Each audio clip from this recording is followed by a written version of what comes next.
할렐루야. 성경신학 이번 시간에는 히브리어 알파벳 14번째 순서인 누온에 대해서 함께 공부해 보겠습니다. 순서상 14번째이고 숫자 값이 있는데 숫자 값은 50이 되겠습니다. 주빌리, 희년, 오순절 성령의 숫자 50. 이 누온의 이 생명력에 대해서 한번 자세하게 알아보도록 하겠습니다. 먼저 히브리 알파벳 22글자 다시 한번 조금 빠르게 복습하도록 하겠습니다. 히브리어 글자는 오른쪽에서부터 왼쪽으로 이렇게 읽어 나갑니다. 위에서부터 한번 시작해 보겠습니다. 알렙, 베이트, 기멜, 성부, 성자, 성령을 나타내죠. 달렛, 이건 문입니다. 해 혹은 헤이, 요거는 하늘 창문이 열리는 것. 헤이 혹은 해가 단독으로 쓰일 때는 어떨 때는 하나님을 나타내기도 하고요. 또 영어로 하면 유일한 것, 정관사, 더러 이렇게 표기하죠. 그 다음에 오는 것이 6번째 와우 혹은 바브, 이건 못입니다. 다음에 7번째 train, 이것은 도끼죠. 도끼날, 도끼자루 자르다. 그 다음에 오는 것이 8번째 hat, 이거는 보호, 울타리, 영어로 grace, 은혜 안에 우리가 말씀 안에 항상 머물러야 되겠죠. 다음에 오는 것이 숫자값 9인 tet, 이건 뱀 모양이죠. 뱀이기도 하고 또 광주리 모양이기도 하고 주로 뱀, 마귀, 사탄을 나타내고, 그래서 숫자 9는 항상 그 시험의 수, 어떤 고비를 나타내죠. 위험한 고비. 그래서 숫자 9를 잘 우리가 이겨내야 됩니다. 이 뱀이 또 마귀가 틈타는 숫자 9, 또 히브리어 알파벳으로는 테트가 되죠. 테트는 주로 사탄 마귀를 상징하는 글자로 많이 쓰입니다. 좋은 쪽으로 쓰일 때도 있어요. 예외적으로.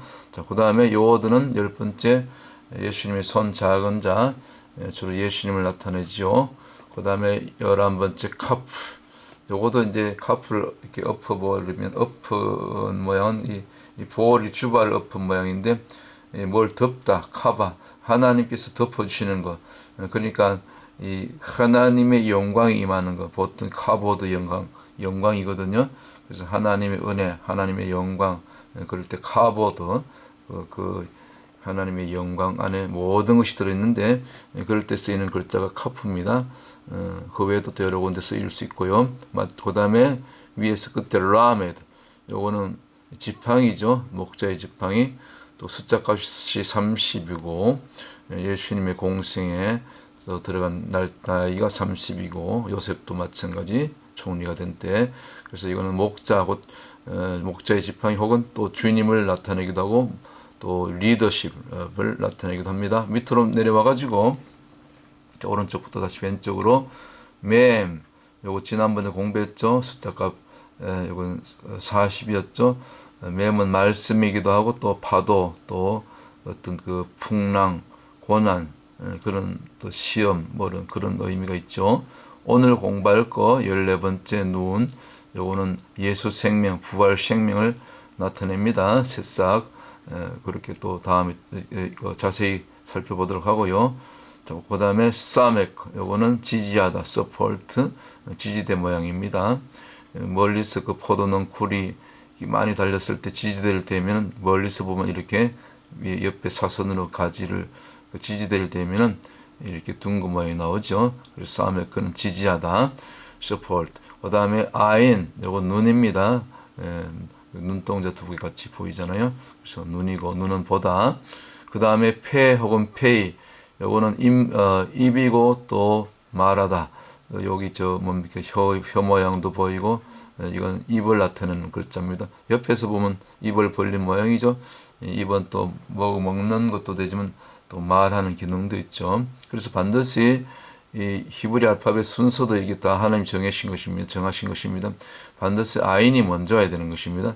페가 아인 앞으로 가면 이 말은 무질서. 곧 뭔가 아인은 보다니까 영적으로 보고 들은 것이 있을 때, 그런 다음에 페로 말을 하는 거죠. 그 다음에 우리가 그러기 전에 우리가 알람, 우리 말을 항상 조심하고 침묵해야 된다는 그런 의미가 있습니다. 그 다음에 이제 패 다음에는 차데 혹은 짜디, 이거는 이제 그 낚시하다, 사냥하다, 그런 그 글자입니다. 여기 보면 꼭 낚시바늘 같이 생겼죠. 여기 저기 지렁이 2마리 걸어서 던지면 물고기가 낚이는데, 주님은 제자들 부르신 다음에 이제는 그 물고기 대신 사람을 낚는 어부가 되라, 그렇게 말씀하셨죠. 차대 혹은 짜디. 그 다음에 오는 것이 코프. 요거는 사실은 이 두 글자의 합성어입니다. 요 밑에 아래 짝대기 길게 내린 것이 위에 있는 6번째 와우 바브, 못이죠. 못을 이렇게 내린 거죠. 십자가를 나타내죠. 그리고 여기 위에 이렇게 꼬부라진 것은, 둥글 꼬부라진 것은 그 코프 다음에 오는 글자 레시가 있죠. 레시는 머리거든요. 얼굴인데 높은 분 얼굴, 가장 높은 분 얼굴. 그러니까 주님을 상징하시죠. 교회의 머리가 되시는 주님을 상징하는 글자가 레시인데, 그래서 이 레시가 이 뒤에 위에 있는 와우, 6번째 와우 혹은 바보와 같이 합성어로 돼가지고 머리 대신 주님이 어디까지? 여기 못 박힌 장소니까 십자가까지 낮아진 것. 이걸 갖다가 코프라고 얘기하는 겁니다.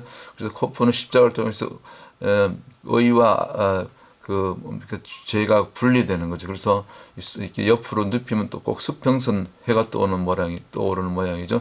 그 빛과 어둠을 가르는 그 분리, 그 분리를 나타내는 그런 또 그 의미가 있습니다. 이 코프, 그런 쪽으로 쓰이고요. 레시는 이제 얼굴 모양인데 옆 얼굴 모양 같죠. 그런데 보통 우리 범생이 아니고 가장 높은 분, 가장 고귀한 분, 곧 주님을 나타내죠. 그래서 이 레시는 머리 대신 주님을 나타내는 글자다.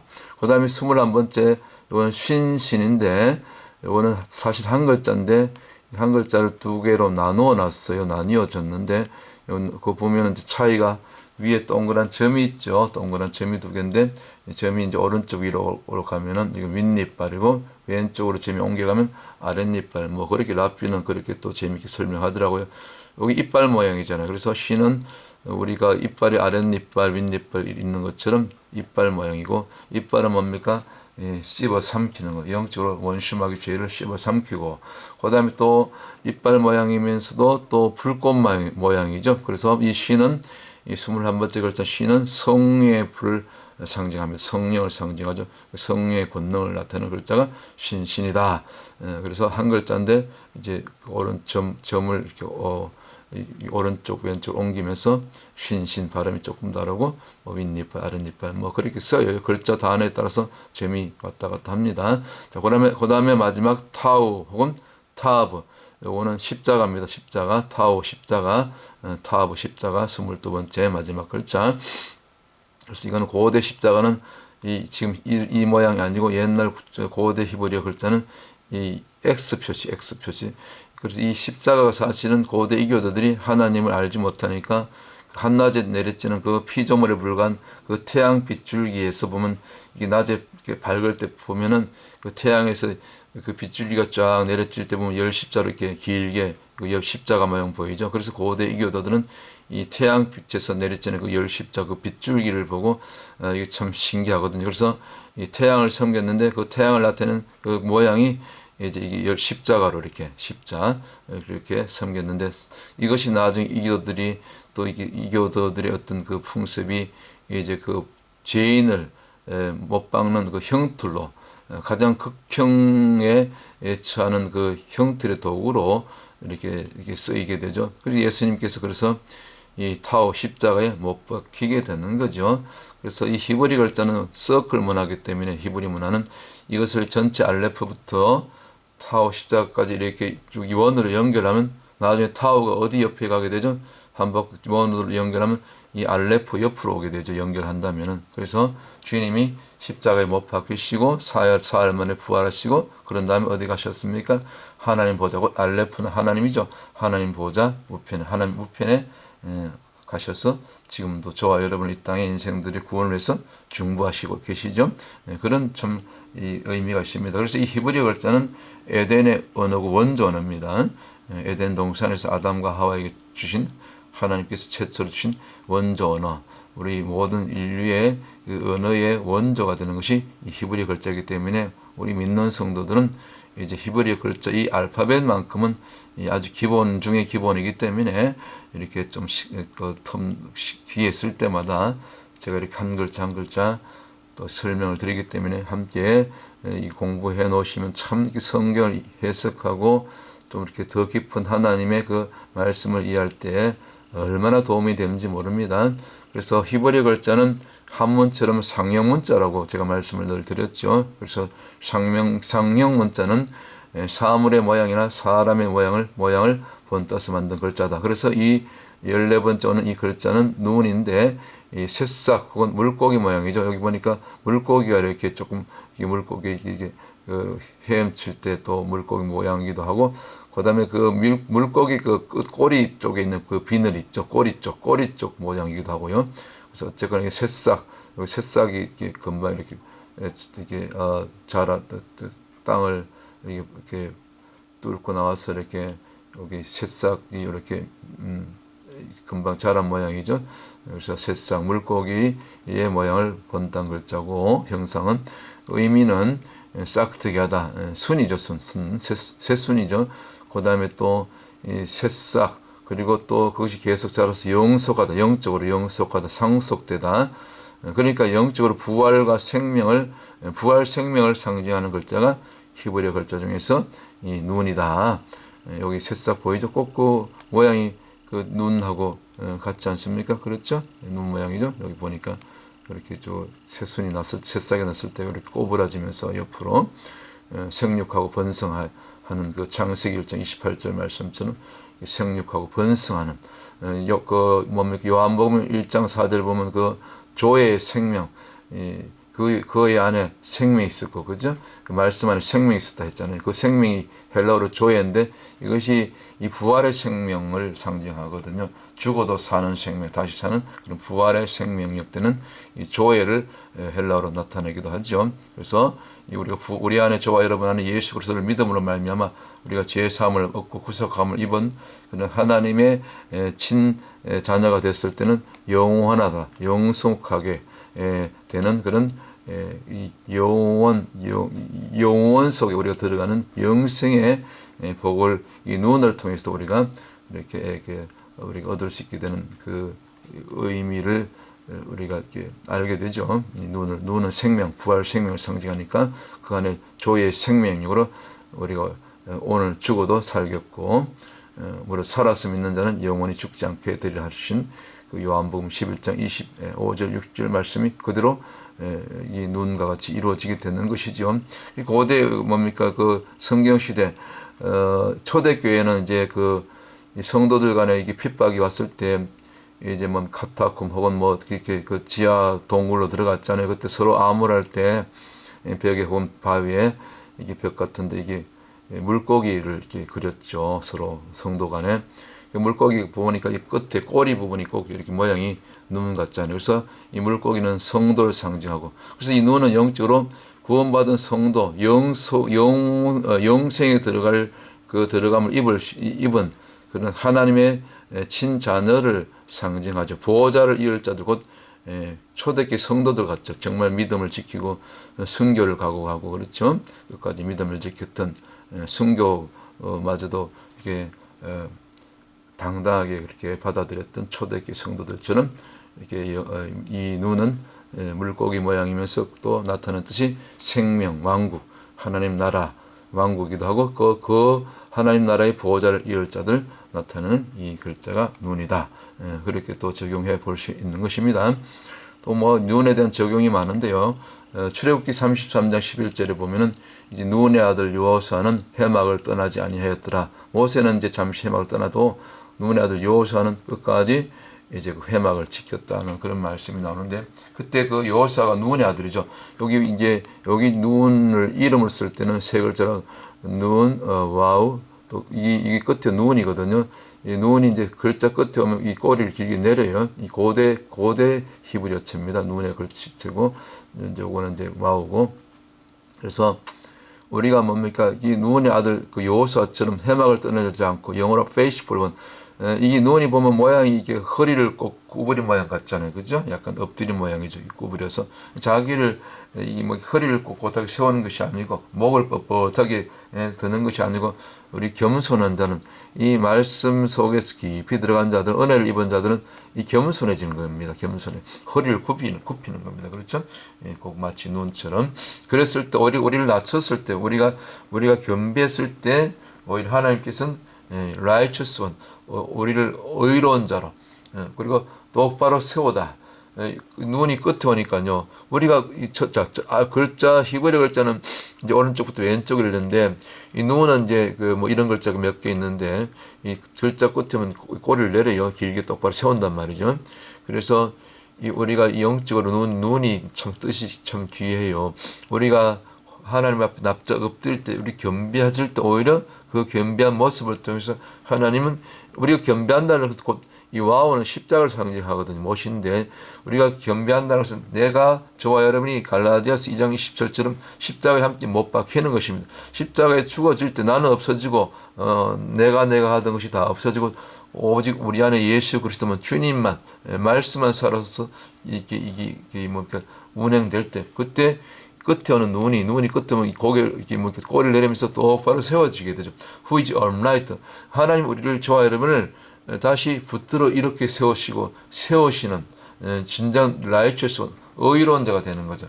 그러니까 이 눈이라는 이름이 참 좋은 이름이에요. 그래서 그 눈의 아들이 또 요사고 믿음의 아들이 나오고 정말 모세의 후계자가 나올 정도로 참 이 눈의 이름이 그 요사의 아버지의 이름 눈이 참 좋은 이름이죠. 이렇게 이름을 통해서도 또 이렇게 눈이 두 개나 들어가서 이렇게 풀어볼 수 있는 거죠. 그래서 우리 히브리어를 공부하면요. 이 적용이요 참 무궁무진합니다. 히브리어 알파벳 하나하나에도 이렇게 깊은 뜻이 있고 또 단어 하나하나마다요 우리 또 한글 같아요 뜻이 굉장히 많습니다.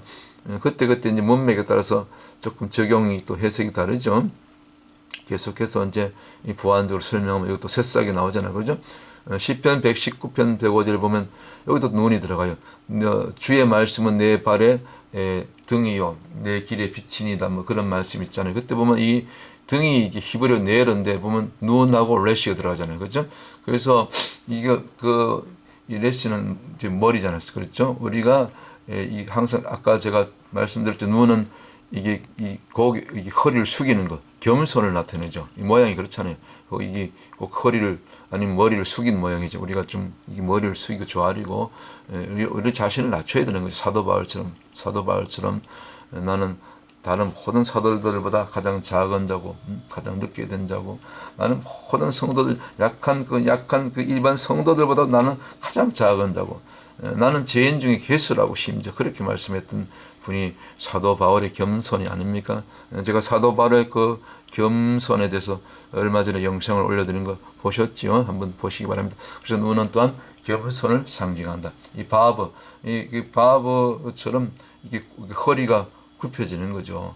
바보는 이제 이렇게 우리가 십자가에 못 박히는 그 시도가 하고 그 시기도 하고 또 바보도 원래 모양이 이 못인데 끝에 여기 머리 부분이 이게 꼬부라지죠. 그래서 꼭 어떻게 보면 머리를 이렇게 숙인 모습 같기도 하고요. 하여튼 어쨌거나 이렇게 눈도 마찬가지. 우리 바보 사람이 이 바보네, 그죠? 이렇게 보면 되겠다. 위에 이제 이게 보면 여기 이 사람의 모양이 이렇게 서 있는데 여기 보면 머리를 숙이잖아요, 그죠? 눈도 그렇고 바보 혹은 와우 혹은 바보도 그런 모양이죠. 결국은 십자가인 거죠. 십자가. 우리 십자가로 죽어질 때 머리도 고개도 숙여지고 허리도 굽히게 되고 결국 뭡니까? 우리가 바라크란 단어가 있어요. 히브리어로. 바라크가 이게 절하다, 경배하다 그런 뜻이 있거든요. 그럴 때 하나님께서 우리에게 영광으로 임하게 되는 거죠. 바라크, 경배하다, 절하다, 예배하다 그럴 때 하나님께서 카보드 영광으로 임하게 되는 거죠. 그리고 참고로 이 눈은 숫자값이 아니라 순서가 14죠. 물론 숫자값은 50인데 50은 오순절, 또 희년의 수고, 성령의 수고, 그렇죠? 오순절에 성령이 임했으니까. 그리고 구약의 모세가 계명받은 날이 또 50일째예요. 출애굽한 다음에 50일째 정확하게. 그래서 말씀과 성령은 그래서 같은 50일째 임했기 때문에 이게 구약과 신약은 이 짝이 있는 거죠. 그래서 출애굽해서 모세가 50일째 되는 시내산에서 계명을 받죠. 그 신약에 와서 또 예수님 부활 이후에 50일째 되는 날 성령이 임하죠. 그래서 말씀과 성령은 같이 가는 거예요. 말씀이 없는 성령은 그건 잘못하면 악령 받을 수 있어요. 항상 말씀을 통해서 성령이 임하는 거죠. 그래서 이게 짝이 되는 거죠. 그렇게 참고로 보시고. 그래서 이 숫자 값 14는 이게 그 다윗의 숫자예요. 숫자 값이에요. 다윗이 히브리어로 이제 세 글자인데 달렛, 와우, 달렛. 달렛의 숫자 값이 4예요.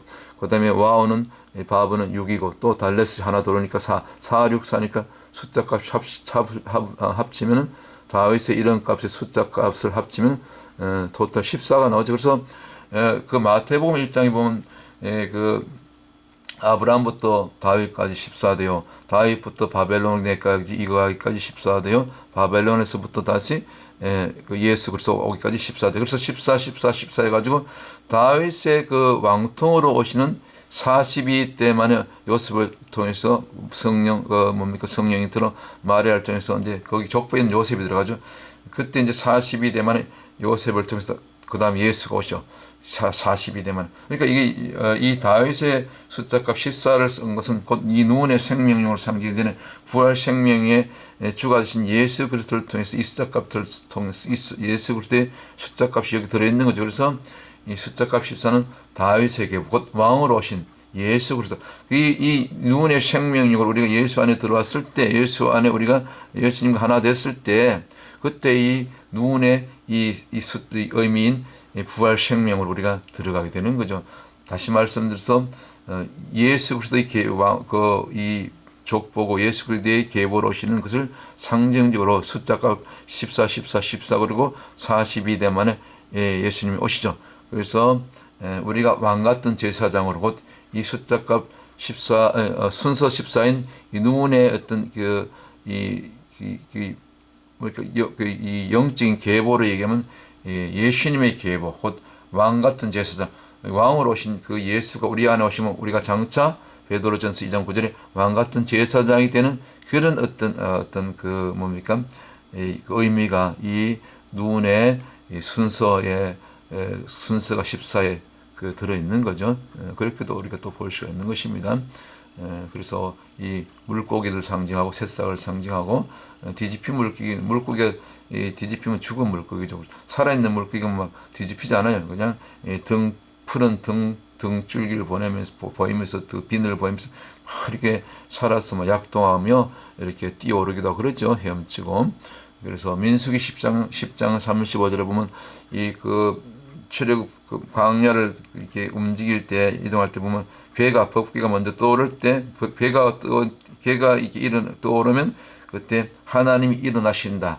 여호와께서 일어나시사 먼저 대적을 물리치시고 길을 내시고 그런 말씀이 있어요. 그래서 그때 여호와께서 일어나사 그 말씀이 곧 신약으로 얘기하면 그리스도의 부활을 상징하는 거죠. 이 민수기 10장 35절에 그래서 이런 곳에도 이제 이 부활 생명, 이 누운이 이렇게 적용되는 그런 그 성경 이렇게 구절이죠. 그렇게 볼 수 있죠. 그래서 마지막 때 이 기름을 준비한 그리스도 신부들, 군사들, 살아있는 신앙이 꼭 이 물고기, 곧 누운으로 상징되는 이 물고기 살아서 막 이게 펄펄 움직이는 그런 물고기를 통해서 우리가 나타낼 수 있는 것이죠. 적용을 한다면 그래서 살아있는 신앙 항상 아멘으로. 사실은 이 아멘의 이 발음이 원래 구약의 히브리어로는 아만입니다. 아만에서 아멘이 왔는데 이 아멘이라는 것은 곧 아만이라는 것은 우리가 아멘에서 하나님 말씀이 지당하시면 맞습니다. 예 맞습니다. 예거든요.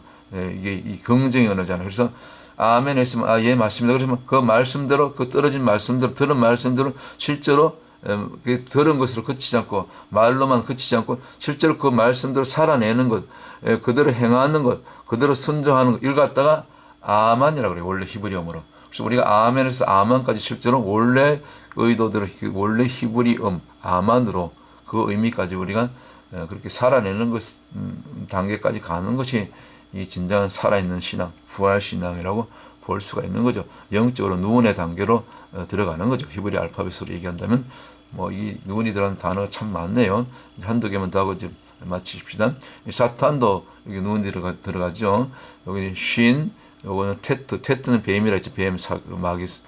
마귀 사탄을 상징하고, 눈이 끝에 오면 이 꼬리를 낸다 했죠. 그래서 이게 쉰은 이제 성령의 불의를 상징하기도 하고, 어떨 때 이거는 이제 쉰은 이빨, 아까 우리 이빨 모양이라고 했잖아요.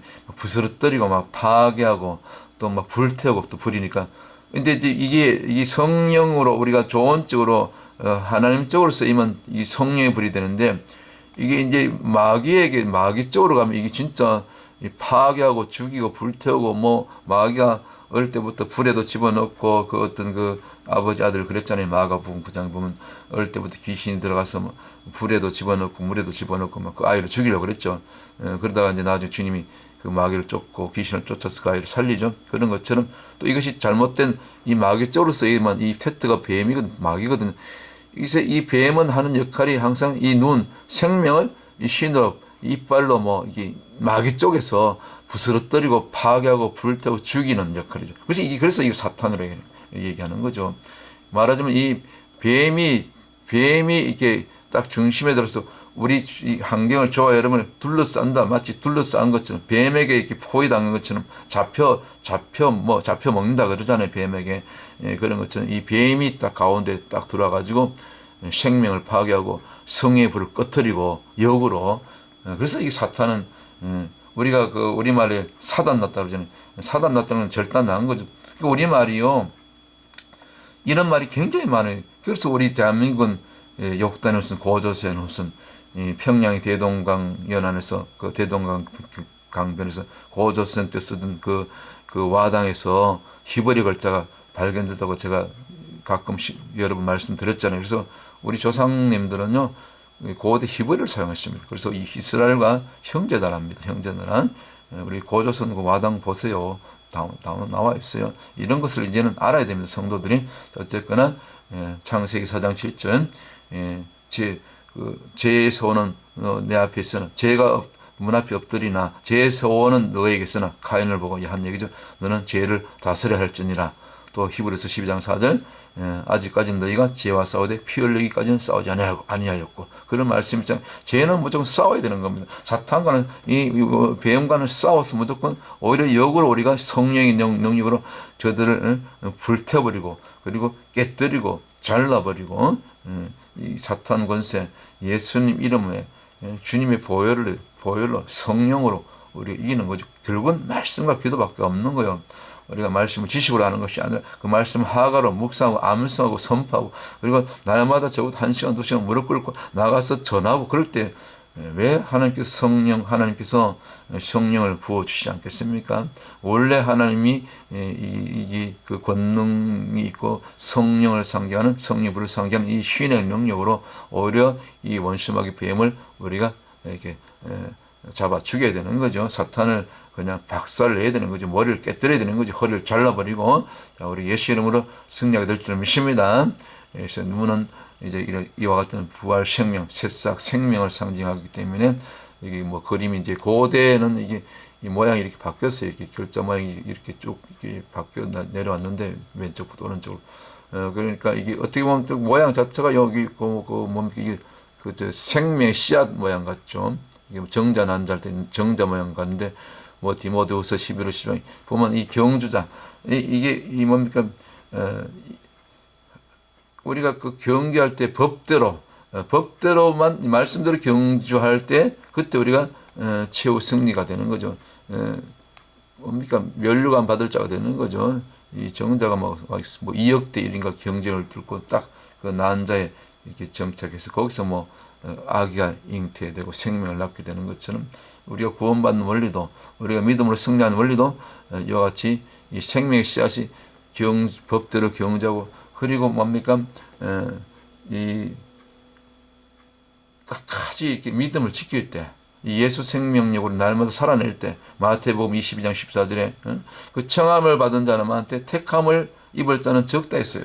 그래서 우리는 청함까지 받은 것과는 부족해. 그 가운데서 사실 실제로 택함을 입는 자까지 되었을 때 이것이 구원이고, 청함을 받았는데 예복을 입지 않은 자는 나중에 주님이 너는 어떻게 예복을 입지 않느냐, 저 바깥 어두운 데서 종을 시켜서 천사를 시켜서 그냥 내쫓아라 했잖아요. 이게 얼마나 두려운 말씀입니까? 그렇죠? 빌립보서 3장 그 12, 14절에 있는 말씀도 마찬가지. 우리가 아직은 자본들 여기지 말고 오직 한 일, 지난 것은 다 잊어버리고 오직 표대를 향하여. 그렇죠? 그래서 예수 안에서 하나님께서 위에서 부르신 그 부름의 상을 위하여 우리가 쫓아가노라. 그런 말씀 있잖아요. 예수만 바라보고 표대만 바라보고 그 십자가를 내가 지고 주님이 지신 십자가 이제 내가 질 차례 아닙니까? 그런 말씀 제가 그 뭡니까 성화에 대한 말씀 영혼육과 어떻게 관계되는가 그 영상 보시면 자세히 제가 설명드렸죠. 또 우리가 그 이제 이것도 내용이 많네요. 그렇죠? 이제 이게 사람 이름인데 그 영어로 벤자민 있죠. 베냐민. 저 뭡니까 야곱의 12번째 아들 라헬을 통해서 난 아들 베냐민 놓다가 라헬이 죽죠. 그래서 이제 이 베냐민이 두 번째 합성인데 여기 보면 이제 베이트 눈이 여기 때 눈이 들어가죠. 끝에가 또 눈이 들어가죠. 베는 아들이죠. 그래서 베는 아들 플러스 요건 야민은 이제 오른편 라이트 사이드 라이트 혹은 혹은 오른쪽. 그래서 또 오른쪽은 상징적으로 그 뭡니까 스트롱 핸드죠. 강한 손. 그래서 이 야민 이 베냐민이 그래서 오른손의 아들 곧 이 강한 자의 아들 그런 뜻이 있어요. 그래서 우리 그 자녀들 미국 이민 온 자녀들은 뭐 그 아들 놓으면 베냐민 이름 많이 쓰죠. 좋은 이름이에요. 오른손의 아들, 곧 강한 자의 아들 뭐 그런 뜻이 있습니다. 끝에 오는 요건 또 눈이죠. 그래서 이렇게 베냐민에도 눈이 두 번이나 들어가고 마지막 아이고 오늘 내용이 많네요. 하여튼 뭐 히브리어 이렇게 알파벳 공부하면서 이렇게 단어도 공부하고 그때 우리가 또 자주 쓰는 그런 주로 용어들 이렇게 적용하고 맞더머는 제가 자주 설명드리는데 여기도 보면 이제 눈이 여기는 끝에 오죠, 그죠? 끝에 오면 단의 끝에 오면 꼬리를 내린다 했어요. 보이시죠? 끝에 요건 이제 히브리 글자는 오른쪽부터 왼쪽으로 읽는다 했습니다. 그래서 요건 제일 앞에 맴이죠, 맴. 두 번째 아홉 번째 글자는 테트, 뱀이죠, 마귀.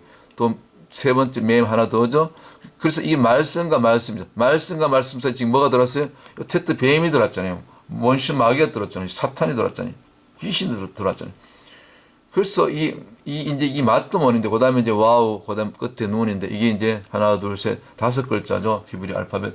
여기 맞드먼인데 원래 맞드먼이요. 보통 이제 우리가 그 만몬이라고 하죠. 만몬 신. 원래는 만몬 신이 아니에요. 우리 갖다 붙인 거 왜 만몬이 이제 보통 물질을 따라가는 거. 뭐 풍요를 따라가는 거 눈에 보이는 물질이죠. 그래서 그 만몬 신이라고 하는데 사실은 만몬이 신이 아니고 만몬은 원래 좋은 것입니다. 원래 만몬의 원래 뜻은 히브리어의 만몬은 진주 보화. 그리고 동사로 이게 맞드모는 그 맡기다 위임하다. 그러니까 하나님께서 저와 여러분에게 물질을 주신 것 단돈 10불, 100불, 10불을 주시든 100불을 주시든 아니면 집을 주시든 차를 주시든 모든 것 이 재물은요 하나님께서 저와 여러분의 소유로 주신 것이 아니고 위임하다, 맡기다, 위임하다. 하나님을 위해서 주와 복을 위해서 가난한 자를 돕고 선한 목적을 위해서 이 물질을 주셨다는 거죠. 이게 맞드모네 원래. 이게 뭐 맞드모는 원래 좋은 거예요. 근데 이걸 우리가 이제 이게 적용하다 보니까 이게 마치 맞드모 이게 만몬 신이 됐는데 사실 신이 아닌 거죠. 잘못 적용하는 거죠. 그래서 원래 만몬이 원래 만목 정말 하나님 안에서 주님 안에서 그리스도 안에서 진주가 되고 부하가 되고 마치 우리가 맡기다 청직이다 그런 뜻이 맞드몬이 있다는데 우리가 청직이 사명 감당하게 제대로 하려면은 이 맞드몬 속에 뭘 잡아야 된다? 요 맴과 맴 사이 요 테트 뱀을 갖다가 와우 바보 네 번째는 무엇이잖아요. 못 박아버리는 뱀을 못 박아버려요. 말하자면 대가를 깨뜨리고 말씀으로 예수의 이름으로 불태워버리고 못 박아버리고 허리를 잘라버리고 그럴 때 마지막 눈이 뭡니까? 생명 부활 생명. 그때 비로소 맞드몬이 더 깊이 들어가면 뭐 진주 부하가 정도가 아니라 진짜 진정한 진주는 뭡니까?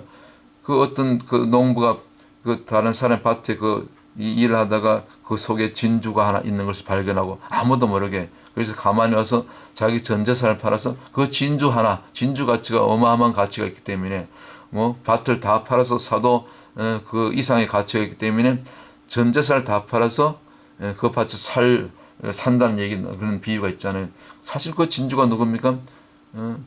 영원히 빛나는 없어지지 않는 부활 생명을 상징하는 예수 그리스도죠. 예수 그리스도의 구원이죠. 생명력이죠. 생명이죠. 그래서 이 마뜨몬의 이 뭡니까? 이 맴과 맴 사이에 있는 이 뱀 꼭 보면요. 말씀을 많이 알아도요. 지식으로 알고 머리로 알면 뭐가 들어온다? 여기 말씀 속에 교회 안에 때로는 설교 안에 성경을 아무리 읽고 해도 지식으로 알면요. 언제든지 이 원수마귀 테터 이 9번째 뱀이잖아요.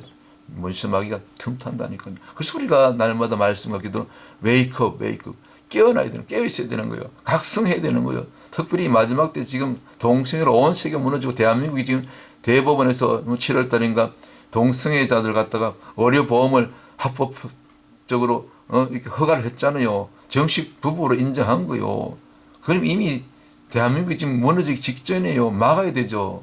그래서 이번 10월 27일 그 주일 오후 2시에 지금 광화문에서 전국의 교회가 다 이제 네 교회 너게 교파 따지지 않고 다 뭐 대형교회까지 나서서 지금 200만이 모여서 적어도 100만 이상 모여서 거국적인 이 나라를 살리기 위해서 나라를 동성애로부터 또 저 대적들을 지키기 위해서 또 복음통을 위해서 이번에 큰 집회를 계획하고 지금 같이 잘 추진하고 있잖아요. 잘 되도록 우리가 저희도 뭐 미국에 있지만 기도하고 있습니다. 10월 27일 날 거국적인 전무후무한 우리 대한민국을 살리는 북한을 해방하는 그런 세계성이 주역이 되는 그런 광화문에 정말 이 한국교회의 정말 초유의 그런 그 정말 미스바 대성회가 되기를 주의 이름으로 축원합니다. 그럴 때 우리 함께 모여서 기도할 때 부르짖을 때 하나님이 도우시고 이 원수마귀 이 말씀과 말씀 사이 틈틈 이 이 원수마귀 이 사탄을 대가를 깨뜨리고 허리를 잘라버리고 박살내고 못 박는 거죠. 못 박아버리고 그럴 때 이 눈의 생명력으로 진정한 진주 대신 마뜨몬이 저와 여러분 가운데 우리 가정 안에 우리 자녀들 가운데 여러분이 섬기는 재단 교회 위에 또 우리 대한민국과 이 독수리 나라 미국과 우리 형제나라 이스라엘과 모든 열방 가운데 진정한 이 마뜨몬의 진정한 축복이 임하게 될 줄 믿습니다. 할렐루야. 또 다음 시간에 또 다른 주제로 여러분들 찾아뵙도록 하겠습니다. 샬롬.